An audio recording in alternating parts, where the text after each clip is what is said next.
Good morning, good afternoon, and good evening, folks. I hope we are all good. Welcome to another Raid Shadow Legends video, and today we're going to be looking at the priorities when you first start playing. So, a beginner's guide in the first week, maybe longer, depends on how much you play, but obviously, we're looking at the first things you should be doing. Okay, so first and foremost, you want to make sure that you get a champion to 6-star. Now if we go into champions, as you can see I've played a little bit. My Kale is now 4-star and he's max level, so he is ready to level up. However, I don't have any food to level him up. Now food is when you've got four stars and I can level him up. Now I'll just quickly show you what I mean by looking at this level 3. So if we go to upgrade rank, it gives us the option to use these three and upgrade. Now that makes sense, but do I want to use War Priest as food to level Kale up? That's what you've got to think. To begin with, you don't want to just keep leveling up your champions to level 4. You just want to keep leveling up that one if you can, because otherwise you get distracted and you keep building up all these level 4s that you need to keep. And we don't really want to do that. We want to do it so we can get Kale to level 6. Okay, just so you're aware guys, it doesn't have to be Kale. It will be your starter champion, or if you've pulled shards, which I'm going to do at the end. I've only got 4 ancient shards, but I'm going to pull them at the end just to show you what it looks like and whether we get an epic or not. That'd be great. Obviously you do get some epics anyway. You get some rewards that this there it is. Yeah, so after 7 days we get an epic. After the next 7 days we get another epic. And also in daily login rewards we get High Katoon, Yaga the Insatiable and Dark Aethel, but that's after 90 days. Now if you're slow in the sense of you're not playing it much, so you're only playing it an hour a day maybe, then it's going to take you a while to get epics in the game anyway, so you could take your time here. Now tomorrow I think it is, there's going to be a double chance of summoning using void shards to get an epic or a legendary. Now the odds aren't exactly high anyway, so if we go here you've got 8% chance and 0.5, so that becomes 16 and that becomes 1%. 1% in the grand scheme of things is nothing, so don't expect to get a legendary anytime soon.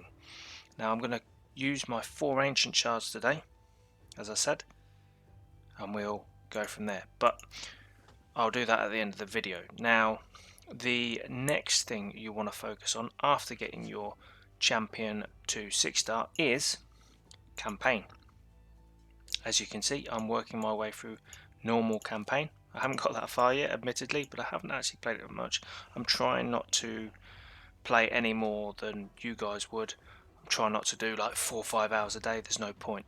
You guys wouldn't be doing that, so I'm just looking at 2 hours maybe throughout the day and leaving it on for 3 hours so I get all the bonuses, all the daily rewards. I'm trying to do all my daily quests to give me gems so I can then get more ancient shards. We're not far off of getting a few more, so we could get to 270, so I could just get a few more, but I will probably do that the next video and see how it goes. Obviously 4 is not a huge shard pool. We could spend some money, so 9.99 gives us 6. Right now don't really want to do that, don't feel the need to. On a beginner account it might help, but I'm not in any hurry on this account. I'm just trying to show you guys what to prioritize. So back to the campaign, you want to work all the way through normal. I'm on number 10. I've only got 1 star, so right now the rewards are a little way off. I need to complete that, need to complete that, need to complete that. We get a void here, so if we can get that for tomorrow, that would be fantastic, because then we might have a chance of getting an epic or a legendary tomorrow.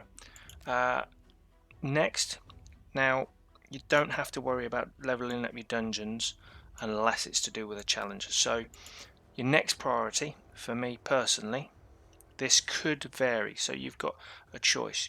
You can either work through challenges, but they're in no hurry. You get nice rewards though, so there I get a rare book if I claim this. So I'm just going to claim this. It is XP boost though for 3 days. So am I going to play a lot in the next 3 days? I probably will, because I want to get to that end campaign. So I'm just going to claim it, and now I can claim this. So you could work through them. However, missions are really where you want to work from. So as you can see, I'm only on the 6th, 17th out of 76, so it's going to take a while, but the earlier you can get on through these, the more equipment you're going to get, the more stuff you're going to get. You obviously, on the second lot of 75, you get a sacred shard, you get 2 legendary books, and then eventually you get arbiter. Always a good thing to work on here. Okay, so your next priority, I would say, would be your Great Hall. So this is arena tokens. So as you can see, and lucky we've got 13 bronze medals. I can't refresh at the moment, and I don't think there's anybody else I'm going to beat at this point. My guys are quite low level compared to everyone else. Pick and choose. So usually you'll get 1 or 2.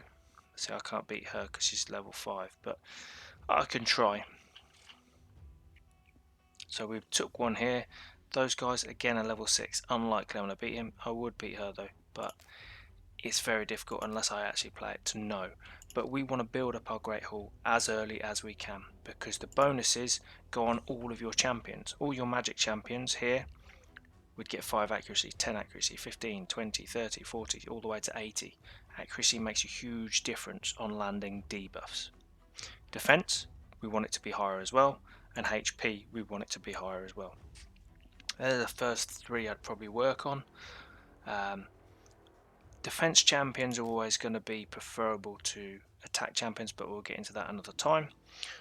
So the next thing you should prioritize is working on food. Now food, as I said before, are uncommons, commons, and a few rares depending on where you are in the game.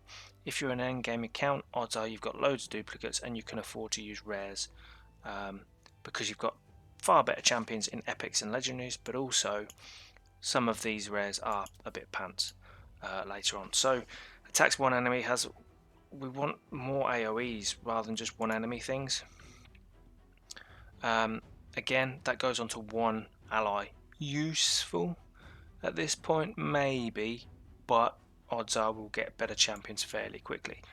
And then places a counter attack buff. So Elder is one of the champions I got from this tournament. I'm now second. Probably won't get first. Yeah, 500 unlikely, so I won't get another agent shard there.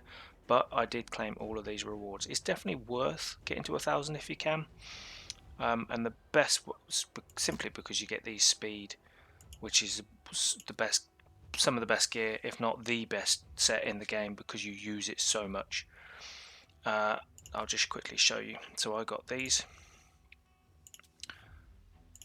Now it only gives you 4, but I was lucky and I actually got speed boots. So speed set and speed boots are super good, so ideally we want those. However, on this character we want lifesteal because he's going to be our campaign farmer.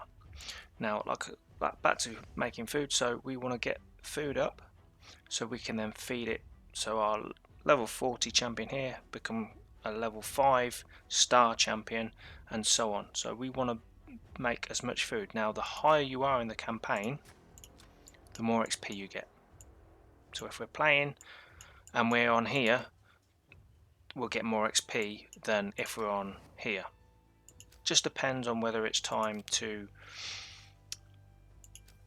farm gear. So the next priority would be farming gear. So once we are in the campaign, probably either hard mode or brutal. I'd probably go brutal because it's going to give you 4-star gear and 5-star gear. We want to go to speed, so we want to farm here, certainly boots, so we can get some speed boots. We want to farm here for lifesteal gear. Always try and get the highest star gear you can. It's a lot easier in these to get the specific item you need, so for example speed boots here, or the same here depending on how you feel, or armor or chest, whatever it is, than going into dungeons. In dungeons, you've got more chance of getting other things. So let's just look. You've got all this chance of getting sets, but also look. Say we're here, we'd only get 3 to 4. Now that's better than what we'd get in campaign at the moment, so it might be worthwhile doing, but it's a lot more energy. So it's better to work through campaign to begin with. Okay, so let's just go through that list again. That was basically 5 priorities. 1, get your character to level 60. Get 1 character to level 60. So that can be your campaign farmer. Usually use your starter champion unless you pull something better, because all the starter champions have an AoE. So you'd hit all the opposition in one go. Number 2, finish the campaign to at least end of brutal. You don't have to necessarily do nightmare just yet, but get to brutal. That's another thing. 3, farm gear. So we're looking at speed gear, some accuracy gear, and some lifesteal gear. Try and get at least 4-star gear for all of your champions, if not 5 in brutal.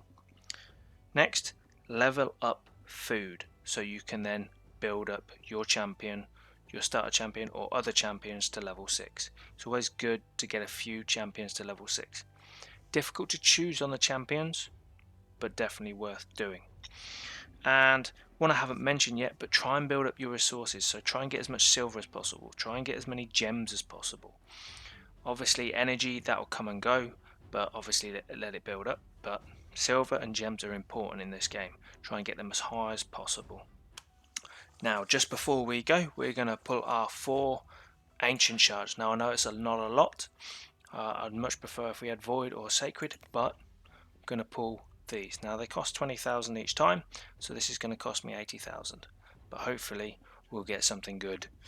Really need a good epic, or even a legendary would be fantastic, but some rares in this game are really good, so you want to hold on to them, even endgame viable, like Apothecary, Cold Heart, although Cold Heart is a void. Let's see what we get. Hopefully something good. So first one, Channeler. No, I've never actually had Channeler before. So attacks one enemy, has a 25% chance of placing a 50 heal reduction debuff. Yeah, I mean, it's okay. It's not the best A1. Attacks one enemy, has a 50% chance of placing a stun debuff. Now, this would be fantastic if it was a AoE. As a one hit, I'm struggling to find much use for him, as I've already got a champion that can do this. Places a 30 increased buff on all allies for 2 turns. Fills the turn meter of all allies by 15%. This is good. This is a buff that's quite handy, certainly in arena. Now obviously we'll get better champions later on for this, but definitely worthwhile getting. Obviously I need to ascend him to level 3 first. And then ally resisting faction crypts. We're not too bothered by faction crypts at this point. Come on, give me something good. Give me something good, come on. No. Right. What does this dude do? Attacks one enemy, has a 25% chance of placing a 25 weaken debuff. So weaken's a good debuff, and certainly on A1. Again, much prefer if this was an AoE, but it's not. And attacks one enemy, will ignore shield and block damage buffs. So it's supposed to be a harder hitter. An increase, well, not bad. So yeah, so this dude is supposed to hit hard. Whether he does or not, I don't think his multipliers are that high looking at it. Yeah, I'm guessing not. Not bad speed though for a rare. Could be better. Come on, give me an epic. Nope. Okay, Elhain. So this is one of the other starter champions, and now I've got 2 characters that can AoE. I'm still going to level up Kale first, but then Elhain can come in useful. Here we go. Attacks one enemy, then all enemies. So, and then places a 30% increase critical rate buff on this champion. So the next set would probably be a crit if we build her up well enough. And increases HP in all battles by 8. Not a bad order actually.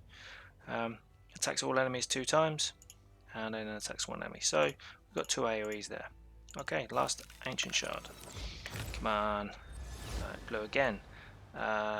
Doesn't matter, sometimes you get really good rares. attacks one enemy. So we're looking at provoke. That is a lot of books. But yeah, I would not build this champion. Attacks all enemies, so a nice AoE, has a 60% chance of placing a 25 decrease attack. The small version of decrease attack, but it is an AoE. And obviously if we build it up, we're looking at an 80% chance. Not bad. Now this is quite handy. So it places a 25% ally protection buff on all allies for 2 turns, places a 7.5 continuous heal. Now if we look here, once it's ascended, it's a 50% and 15 continuous heal. So this is actually a pretty good ability because he looks after the other guys, so he takes the damage. So if we build him tanky, nice defense, nice HP, and he's a defense champion, so notice here defense champion, we would probably use him really well, probably for like clan boss and campaign and other things, dungeons, where we can get a bit of healing, not much, but a bit of healing, because at the moment all we've got is War Priest and ally protection. So not a bad pull. I would say there are better champions to pull on your first 4. Hopefully you have better luck than I do, but not too bad. I can certainly build them up and get a chance to get going through the campaign. Hopefully now I've got 2 people that can do AoEs and a bit more healing, I'll whiz through to the last one. Well guys, I hope you enjoyed the video. I will hopefully see you all soon. Have a good evening and good night. See you folks.